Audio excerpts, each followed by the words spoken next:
The year is 41 AD.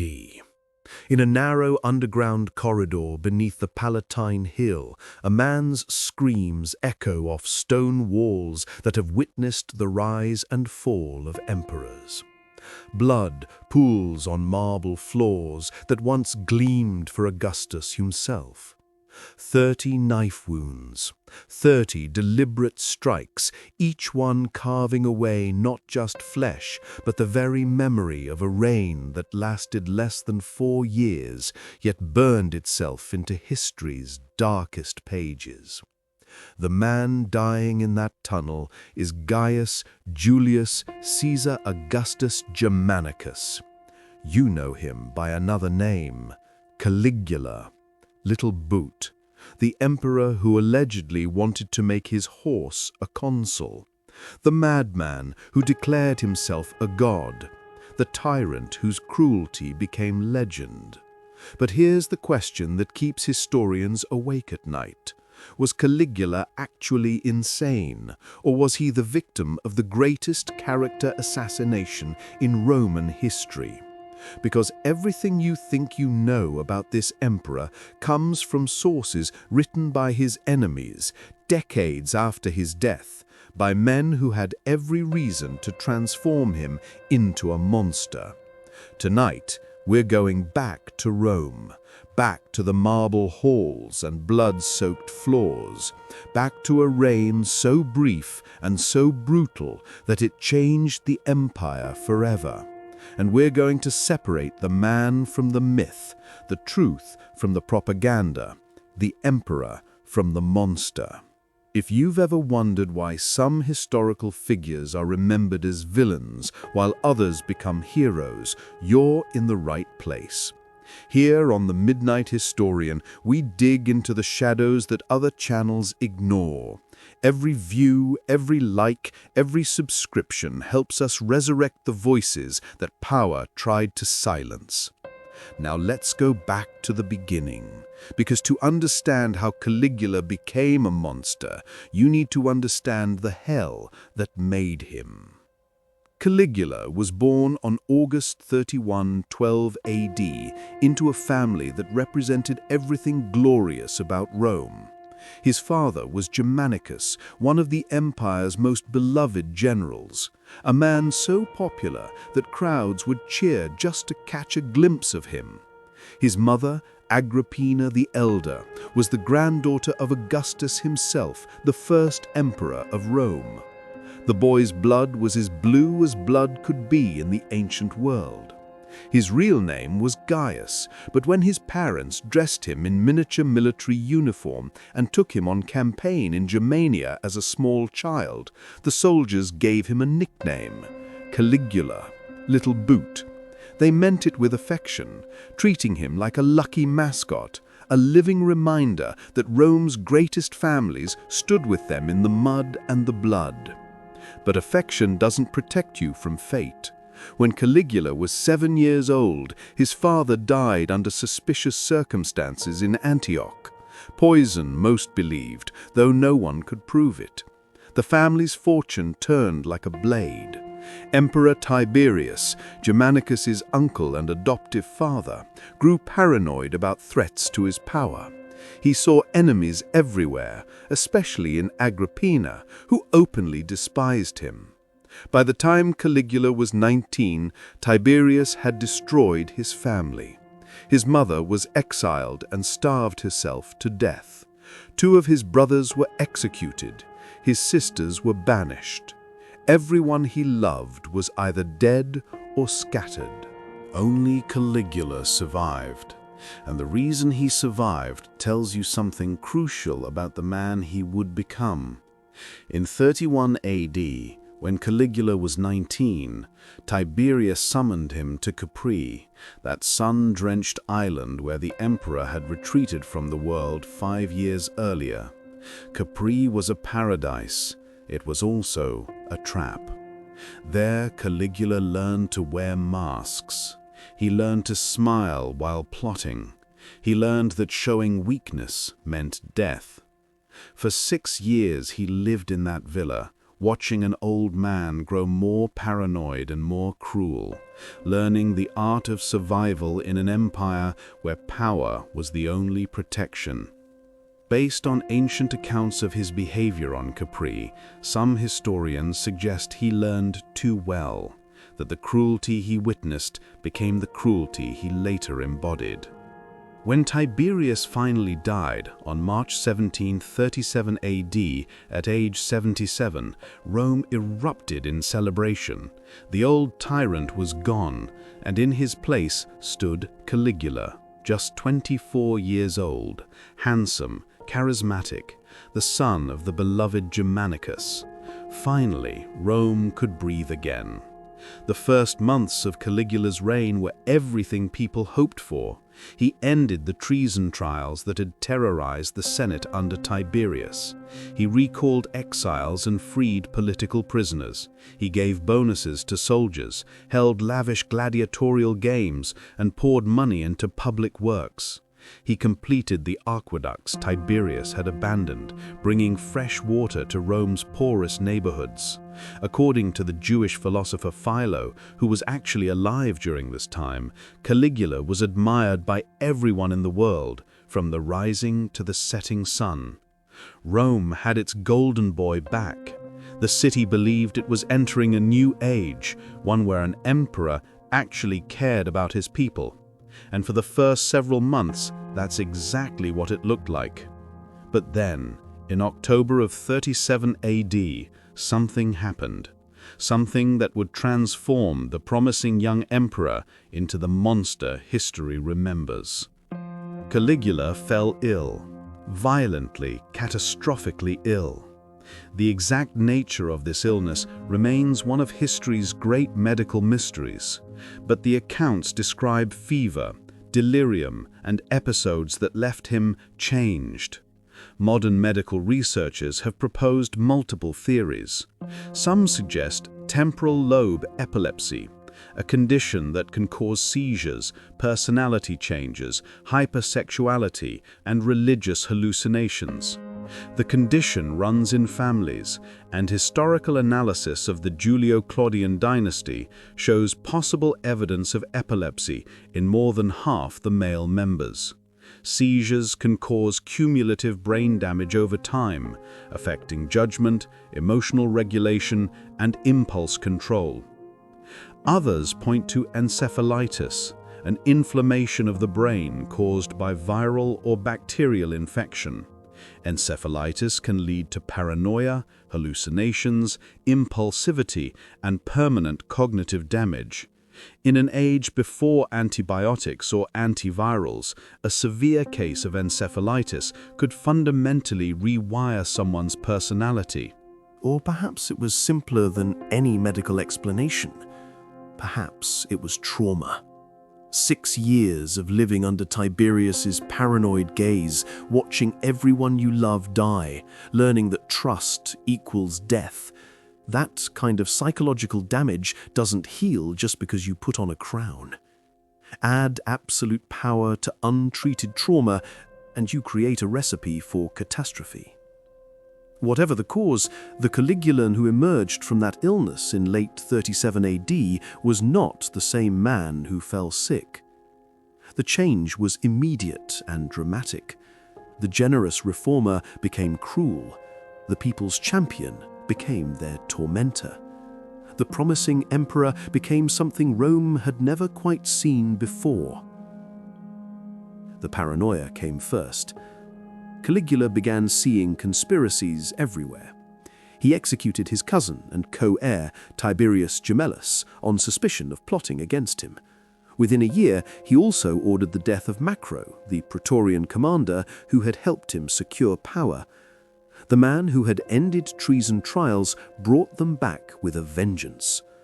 Suddenly, anyone who looked at the emperor wrong, anyone who failed to show sufficient enthusiasm, anyone who possessed wealth the empire needed, could find themselves accused of treason. The punishment was death, and their property went straight into the imperial treasury. Because that was the other problem. Caligula spent money like he was trying to drain the ocean. The vast treasury that Tiberius had hoarded for decades disappeared within months. Lavish games, massive construction projects, a floating bridge built across the Bay of Naples using confiscated merchant ships just so Caligula could ride his horse across the water for 2 days. Some historians estimate he spent 10 million denarii on a single dinner party. When the money ran out, he found creative ways to get more. He imposed taxes on everything: lawsuits, weddings, prostitution, porters, goods sold in markets.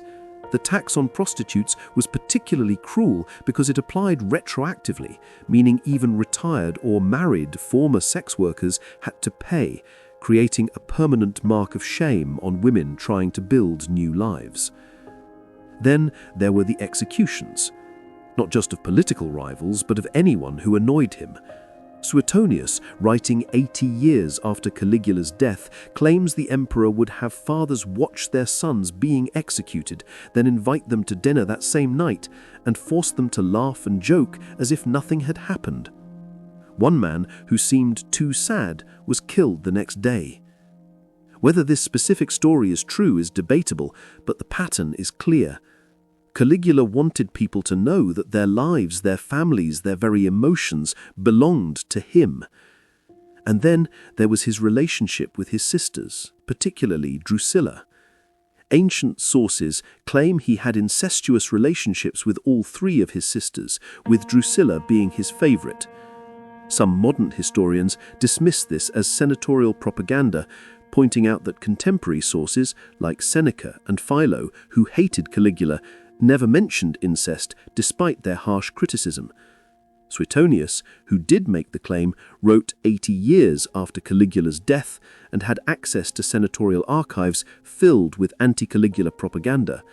But when Drusilla died in June of 38 AD, roughly a year into his reign, Caligula's grief was real and extreme.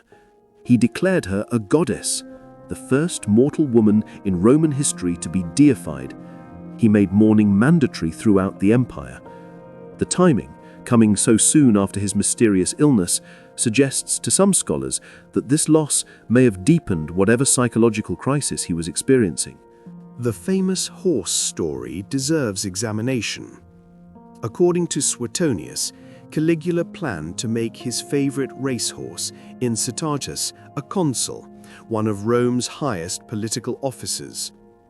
The sources tell us Encephalitis lived in a marble stable with an ivory manger, wore purple blankets and jeweled collars, and dinner guests were invited to the palace in the horse's name. But here's the thing, there's no evidence Caligula actually went through with making the horse a consul. What seems more likely, based on the political context, is that he threatened to do it as a calculated insult to the Senate. He was saying, "Look how useless you are. Even a horse could do your job." It was political theater designed to humiliate the senators who opposed his absolute rule, to make them understand they existed only because he allowed it. The same goes for many of the infamous stories. Did Caligula really order his soldiers to collect seashells on the beach during the aborted invasion of Britain, calling them spoils of the conquered ocean? Or was that senatorial mockery of a genuine military campaign that didn't go as planned? Did he really open a brothel in the palace, staffed by senators' wives and daughters? Or was that an exaggerated account of him forcing the aristocracy to pay him tribute in ways that humiliated them? Modern historians increasingly believe many of these stories are either complete fabrications or dramatic exaggerations of real policies designed to break the Senate's power. Because that's what this was really about. Caligula wanted to rule as an absolute monarch, modeling himself on the Hellenistic god-kings of Egypt and the East. He declared himself divine, built a temple to himself, appointed himself a priest. He dressed as various gods when walking through Rome, wearing women's clothes when impersonating Venus, golden armor when playing Jupiter. To modern eyes, this looks insane, but in the context of ancient divine kingship, it was a political statement. He was declaring that the Senate, with its pretensions of sharing power, was obsolete, that Rome was no longer a republic or even a principate, but a divine monarchy with him at the center. The Senate hated him. The aristocracy hated him. And while he remained popular with common Romans for a time, his increasingly heavy taxes and arbitrary executions eventually turned the people against him too. By early 41 AD, conspiracies were forming. Multiple conspiracies, actually, from different factions who all wanted him dead for different reasons. The man who finally struck the killing blow was Cassius Chaerea, a tribune of the Praetorian Guard. According to the historian Tacitus, Chaerea had distinguished himself during the mutiny on the Germanic frontier after Augustus's death in 14 AD, which would mean he served under Caligula's father, Germanicus. This has led some historians to speculate that Chaerea might have been among the soldiers who knew the young Caligula as a child, which would make the eventual betrayal all the more bitter. But Chaerea had his reasons. Caligula had spent years mocking him for having a high, effeminate voice. When Chaerea came for the daily watchword, Caligula would give him obscene passwords like Priapus or Venus, mocking his masculinity in front of other soldiers. He would hold out his hand to be kissed and make lewd gestures with it. To a Roman soldier who had served with honor for decades, these insults were unbearable. On January 24, 41 AD, during the Palatine Games, Chaerea and his fellow conspirators struck. Caligula had deviated from his usual guarded route, stopping in an underground corridor to watch some young performers from Asia who were rehearsing. It was the only place where his German bodyguards couldn't immediately reach him. The accounts of what happened next vary. Some say Chaerea came from behind and struck first, splitting Caligula's jawbone. Others say Tribune Cornelius Sabinus struck first. Ancient sources claim he was stabbed around 30 times. Whether this number is literal or exaggerated by later writers drawing parallels to Julius Caesar's assassination 85 years earlier, the message was clear. This is what happens to tyrants. But here's what makes this story more complex. When Chaerea was executed shortly after, under the new emperor Claudius, ancient sources tell us he asked if he could use his own sword, the one he'd used to kill Caligula. His executioner agreed. Chaerea went to his death calmly, almost peacefully. One modern interpretation, suggested by historians examining trauma in ancient soldiers, is that Chaerea may have been carrying decades of survivor's guilt from the brutal campaigns of his youth. If he had indeed served through the Germanic wars, killing Caligula might have represented more than just stopping a tyrant. It could have been, in some way, an end to his own long suffering. So what really happened during Caligula's reign of terror? The truth is complicated. Almost everything we know about Caligula comes from two main sources. Suetonius, who wrote the 12 Caesars 80 years after Caligula's death, and Cassius Dio, who wrote his Roman history nearly 200 years later. Both were senators. Both were hostile to the idea of absolute imperial power. Both had access to senatorial archives that were explicitly designed to demonize Caligula and justify his assassination.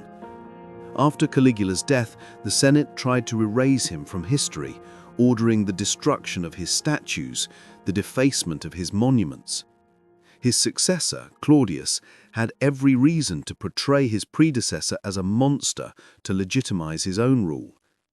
As historian Mary Beard puts it, Caligula may have been assassinated because he was a monster, but it's equally possible that he was made into a monster because he was assassinated. Modern historians are increasingly skeptical of the more lurid stories.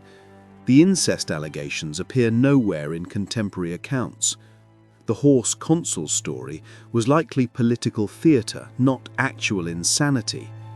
Many of the execution and torture stories are either exaggerated or completely fabricated. What seems clear is that Caligula was a traumatized young man who was never prepared for absolute power, who suffered from some kind of serious illness that may have caused brain damage, and who was determined to rule as an absolute monarch in an empire that wasn't ready for one. He was cruel, he was paranoid, he was probably suffering from some combination of medical and psychological conditions that we'll never fully understand. But he wasn't necessarily the cartoon villain history has painted. He built aqueducts that brought water to thousands. He hosted games and spectacles that the common people loved. He annexed new territory and strengthened Rome's borders. And many senators who allegedly suffered under his reign of terror actually survived it with their lives and fortunes intact. The reality is that absolute power, combined with trauma, possible brain damage, and political opposition, created a toxic situation that could only end one way: in blood, on marble floors, beneath the Palatine. Here's what we know for certain. A 24-year-old man became emperor of the most powerful empire on earth. He ruled for less than 4 years. He was murdered by his own bodyguards in a conspiracy that involved senators, soldiers, and possibly even his own freedmen. His wife and baby daughter were killed to prevent any succession claims. And then his memory was systematically destroyed by the men who benefited from his death. The Caligula we think we know may be more fiction than fact. A monster created by propaganda, sustained by sensational storytellers, and cemented by centuries of repetition. The truth is darker and more human than the myth. It's the story of a boy who survived his family's destruction, who learned cruelty from a cruel master, who was given ultimate power at the worst possible moment, and who tried to reshape an empire that would rather kill him than change. The lesson isn't that Caligula was secretly good. He wasn't. But the lesson is that history is written by the survivors, and sometimes the greatest tyrants are the ones who write the history books, not the ones who end up bleeding in underground corridors. If this story makes you question what you thought you knew about ancient Rome, then hit that subscribe button. Because here at the Midnight Historian, we don't just tell you the stories, we show you why those stories matter, who benefits from them, and what really happened in the shadows between the marble columns and the blood-soaked floors of empire.